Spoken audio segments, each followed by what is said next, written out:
Hello and welcome to MEE Live. I'm Matilda Mallinson. It's Thursday the 19th of February 2026. Today, Culture War or War on Culture is the British Museum erasing Palestine from history.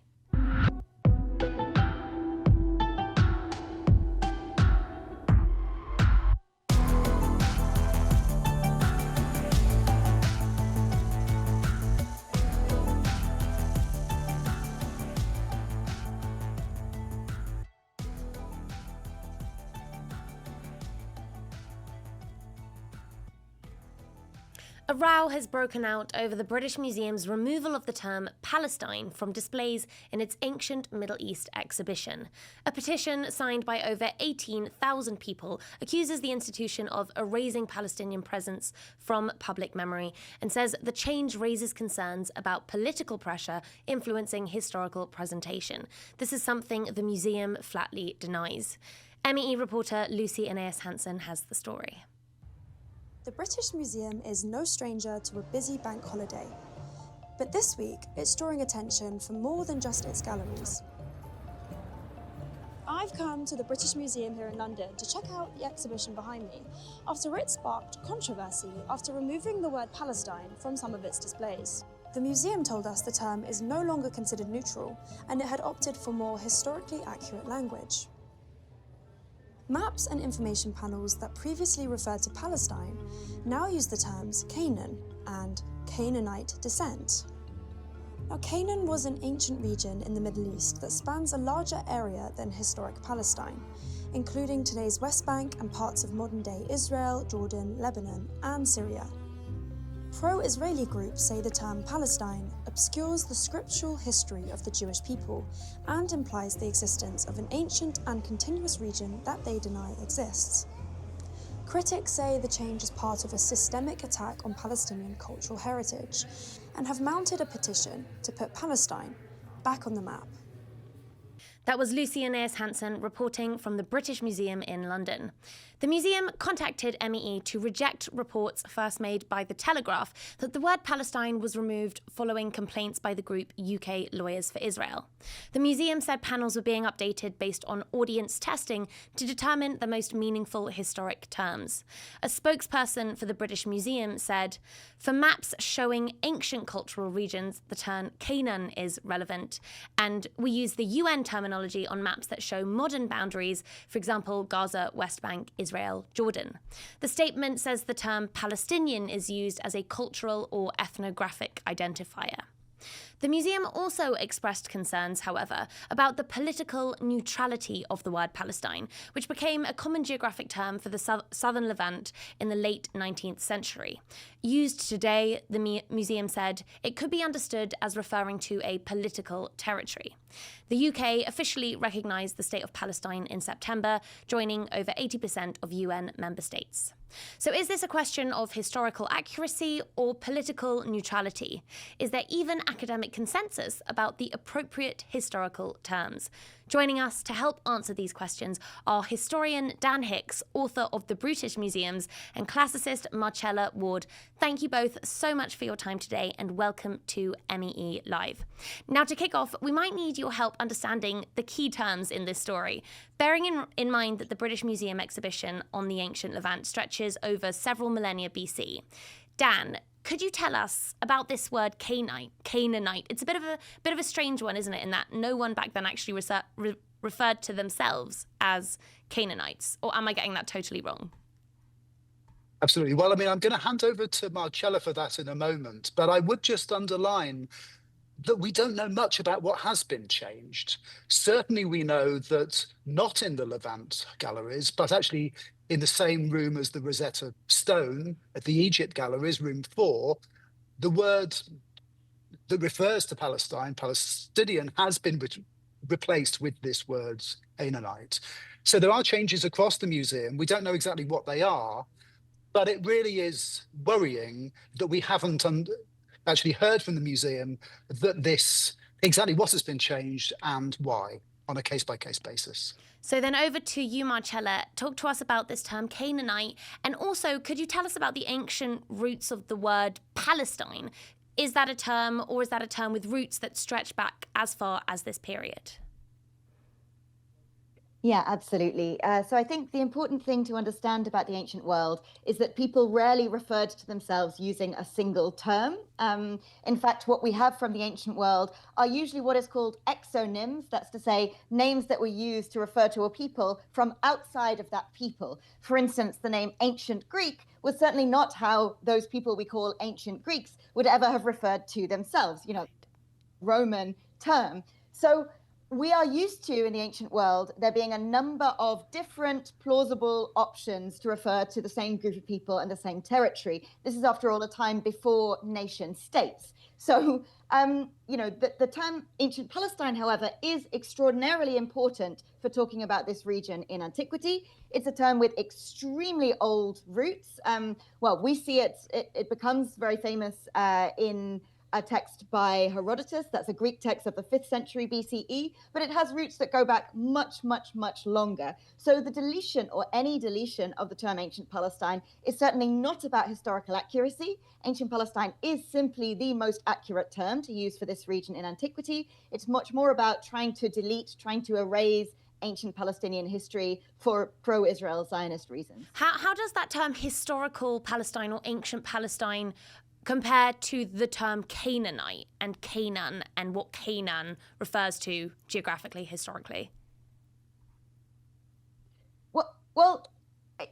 Again, I would come back to the idea that ancient people didn't refer to themselves as one thing. I think that the term Canaan is preferred by certain pro-Israel voices because it's assumed to give an echo of something biblical.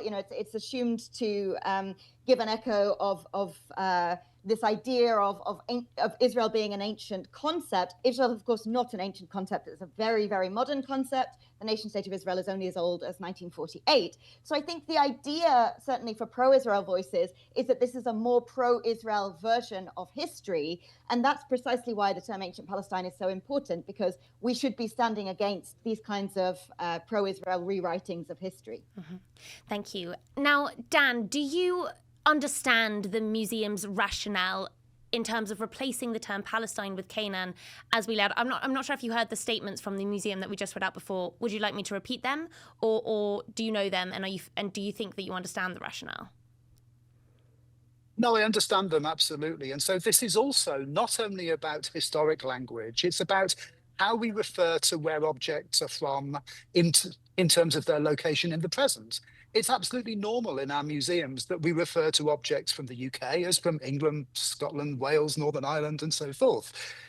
This odd idea that we have to use, only historically relevant sort of contextual words rather than also using the names of the countries and the nations, the areas from which they're from, makes no sense whatsoever. And here, in terms of what the museum is doing, this is an outlier. If you look on the database, this territory is there in terms of identified in the past, but not the present. And so what a lot of us are really worried about is that certain locations in the world are presented as if they're in the present, as if they're in the contemporary world, but these are living cultures, while others are shown as if they're dead or as if they're only in the past. That's what's at the heart of this debate. It's about what's on database, not only what's actually there in the galleries. And so everyone can look at the catalogue online and look at the objects in terms of how they're recorded on the British Museum online database. And I'd encourage you really to look at how many items are recorded as from this area as if it's in the past Palestine, and which objects are identified from other parts of the world as if they are part of our sort of contemporary world. So that really goes to the heart of this historic role of our museums in terms of being able to present certain parts of the world as living, certain parts of the world as only in the past. This has a long history, and in the British Museums, my book, I wrote about that, how that was done for ancient civilizations in Nigeria and West Africa. Here we see it happening in Southwest Asia as well. Right, and I suppose a good example to compare where we are using language, where the museum is using language that refers to something as if it's in the past versus the present, would be, Canaanite versus, say, Greece. And Marcella, you raised that example of Greece. The term Greece is still used by the British Museum to refer to those territories. I suppose here there's a wider context we also need to bring in, which has been flagged by thousands of people who've signed a petition opposing the change. And that is that the removal removal of the term Palestine comes in the wake of Israel's destructive war on Gaza, which laid waste to Palestinians' cultural heritage. UNESCO says at least 150 heritage sites in Gaza were targeted during the war. The war has been widely called a genocide, a term that denotes the deliberate attempt to erase a people's past, present and future. Marcella, does this context of cultural erasure, or should this context weigh into the British Museum's thinking?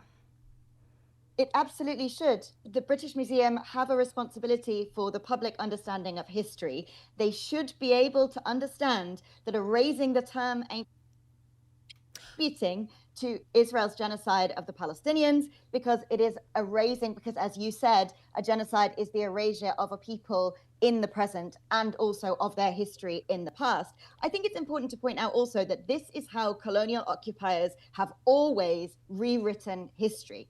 Colonial occupiers have always wanted to rewrite history such that, the ancient history of the regions they occupied was erased, was non-existent. I think it's really important to see what Israel's doing as a strategy of European colonization, as a part of what colonial occupiers have always done.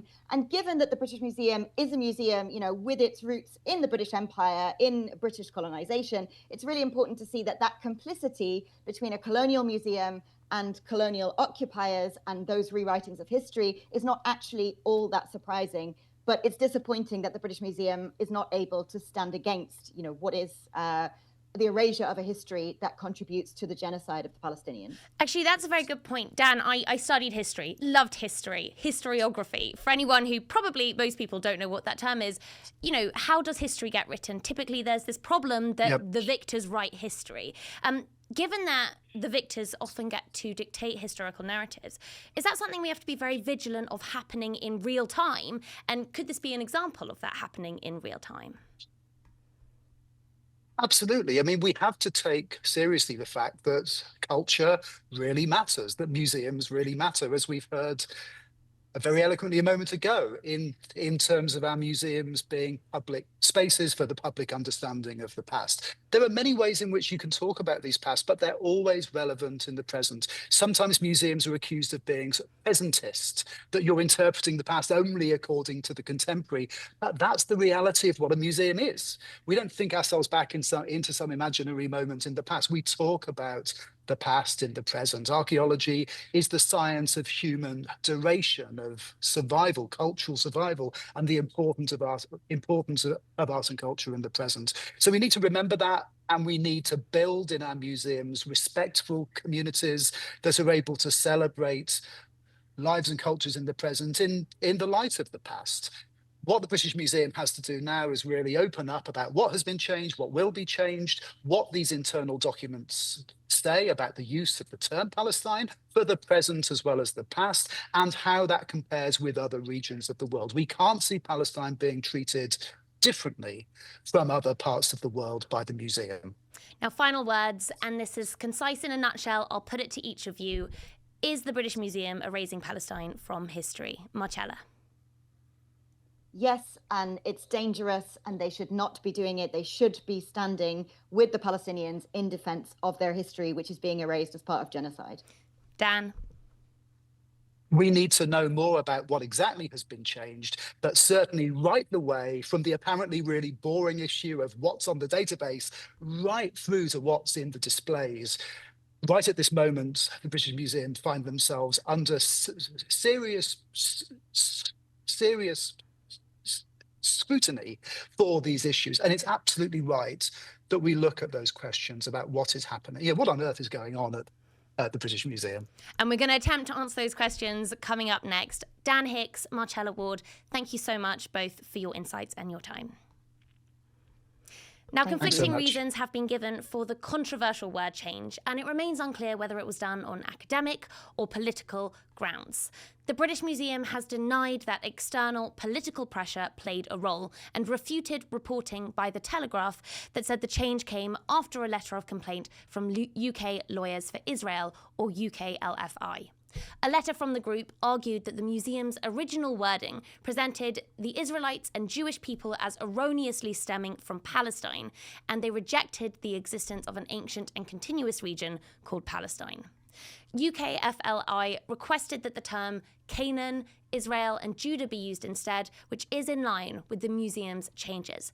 But the British Museum told us that the panels had been under review for a year before the letter was received. So is this a war on culture or just another culture war? MEE reporter Catherine Hurst has been looking into contradictions in the reports and joins us now. Catherine, welcome back to MEE Live. What have you learned about the museum's decision to remove the word Palestine and how or why it first came about? So we don't really have the full facts on actually what happened. The Telegraph reported on Sunday that the museum had made changes for panels in its Middle East displays following audience research and a letter written to the museum by the controversial legal group UK Lawyers for Israel.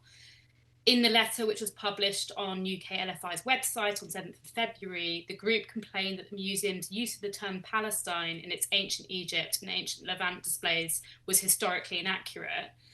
They said they identified a number of maps displayed in the museum's Egypt galleries, which label the eastern Mediterranean coast as Palestine and the Hyksos people as being of Palestinian descent. Apparently, those labels have now been changed to read Canaan and Canaanite descent. The group then issued a statement on 14th of February, which seems to be the basis of the Telegraph report, saying that responding to the concerns, the British Museum spokesperson confirmed that the museum was in the process of reviewing and updating panels and labels on a case-by-case basis. The museum has denied that they acted in response to the letter and said that the amendments were well in place long before it was received. They added that while the term Palestine has been well established in scholarship for around 150 years, the museum has changed the terminology as it's no longer politically neutral. But they said they continue to use UN terminology on maps that show modern boundaries, so Gaza, West Bank, Israel, Jordan. I asked the museum when exactly they changed the panels, but they did not confirm this. Having seen photographs of the displays from earlier today, it appears Palestine has been removed from almost all the information panels and maps. There is some mention of Palestine and Gaza in the general panels, but no historical artifacts actually carry the term.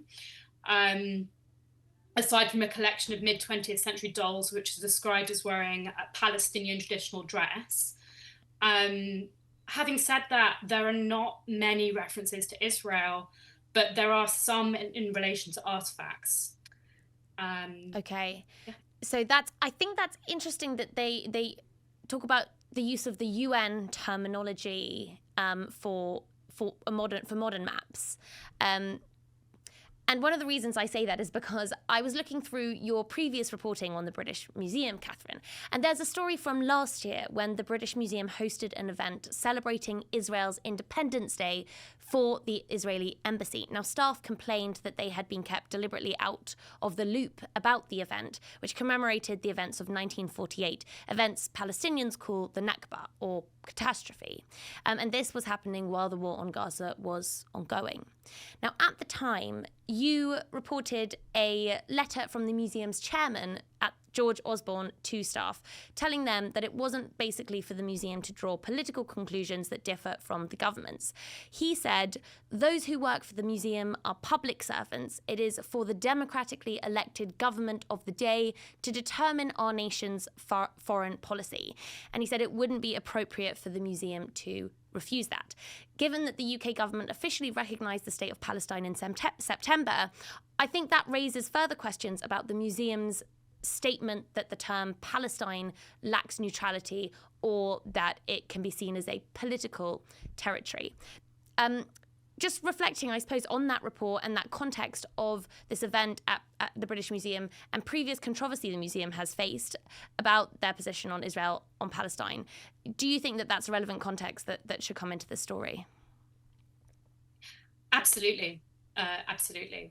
I think it really brings into question their claims, and I think we're all expecting another statement to really clarify what's happened.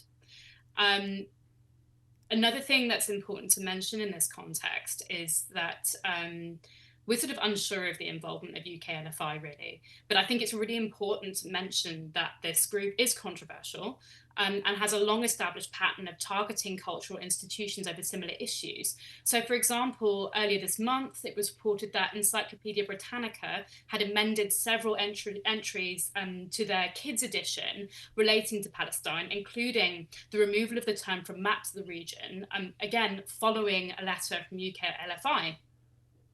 In January, the Open University agreed to stop using the term ancient Palestine in its teaching materials, again, following a letter from UK LFI.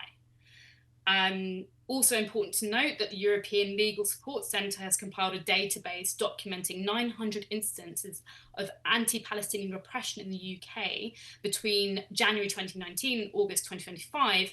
And in this, it found that UK LFI appears in 128 of those cases as either a direct actor of repression or an enabling actor whose actions prompt workplaces, universities, and other institutions to further repress solidarity with Palestine.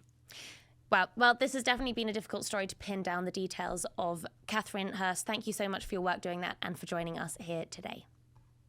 Thank you. Now for today, that is all that we have time for on MEE Live. But before we lose you, we would love to hear from you. Please send in your thoughts and questions to @MiddleEastEye on any social platform or email meelive@middleeasteye.net. We'll be here at 5 p.m. GMT, noon in New York, every Tuesday and Thursday. See you then.